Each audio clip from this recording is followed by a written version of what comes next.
Hong Kong has just changed the stablecoin game. On August 1st, 2025, Hong Kong's new stablecoin law goes live, and it's not a sandbox. It's a full licensing regime with rules that rival the US and Europe. If you're issuing stablecoins or integrating them into your product, you need to understand how this bill works and why it may be your gateway to APAC capital markets.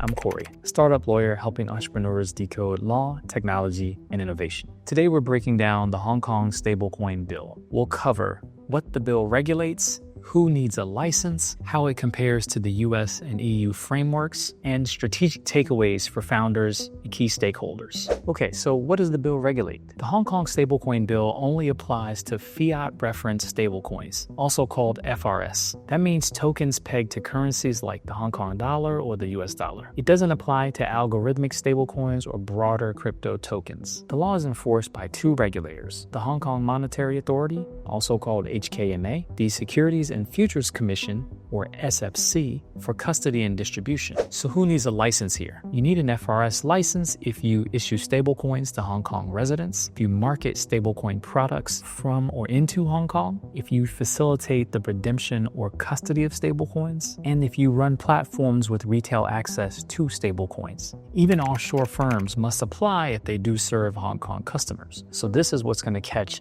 US businesses or large firms such as Circle or Coinbase or Kraken, etc. Core licensing requirements. First, there needs to be full reserve backing. Stablecoins must be backed one-to-one with high liquidity assets such as local cash, bank deposits, or short-term Hong Kong debt. There are no algorithmic or hybrid models allowed. Redemption at par. Daily redemptions must be offered at face value. No delays or complex withdrawal windows. Local custody and trustee structures. Reserves for the stablecoin issuer must be held in trustee-managed accounts by HKMA authorized institutions. No offshore custodians are allowed. This is going to ensure that all money is going to stay in Hong Kong effectively, and the reserves that back are going to also be in Hong Kong. Next, you've got annual audit requirements and reporting. So if you're a stablecoin issuer, you need to do independent annual audits. You're going to need quarterly reserve disclosures, and you're going to have real-time transaction summaries. Local incorporation. Issuers must be incorporated in Hong Kong with a physical office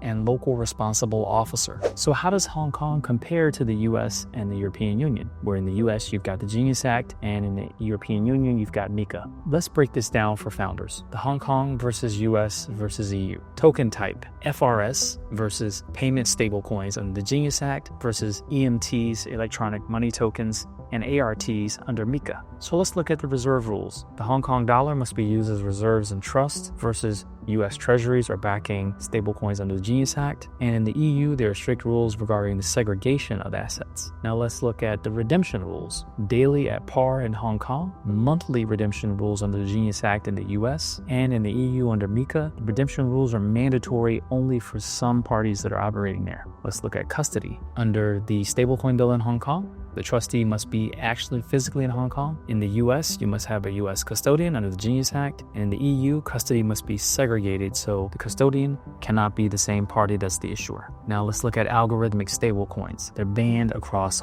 all three. So what are the key takeaways? Hong Kong appears to have the tightest custody rules and the most Asia-focused reserve design. Okay, so what are the implications for founders or general counsel or other providers that are working with companies in this space? Incorporation here is not going to be optional. You can't rely on representative offices. There's going to need to be full incorporation if you're going to operate under the Hong Kong stablecoin bill. Next, custody is going to have to be local. US or EU banks won't meet Hong Kong's rules here. No synthetic pegs are going to be allowed. Forget algorithmic stablecoin models. Hong Kong only wants fully backed tokens. And also, let's keep an eye on the travel rule. The travel rule is going to be mandatory. This is a broader FATF rule, and I'll do another video on that, but Hong Kong will enforce VASP to VASP travel rule requirements. So when should you choose Hong Kong? If you're issuing a Hong Kong dollar or renminbi peg token, if you want institutional trust in APAC, if you are in some way connected to the Chinese financial system more broadly or need that strategically from a regional perspective, if you're building a team and infrastructure locally, If you want to unlock banking in Hong Kong, Singapore, or the broader APAC region, you may want to look at the Hong Kong Stablecoin Bill. So let's wrap it up. The Hong Kong Stablecoin Bill is now law. It sets bank-grade standards for reserve, redemption, and custody. Incorporation and local trust arrangements are non-negotiable, and it's the new regulatory benchmark for stablecoin issuers that are based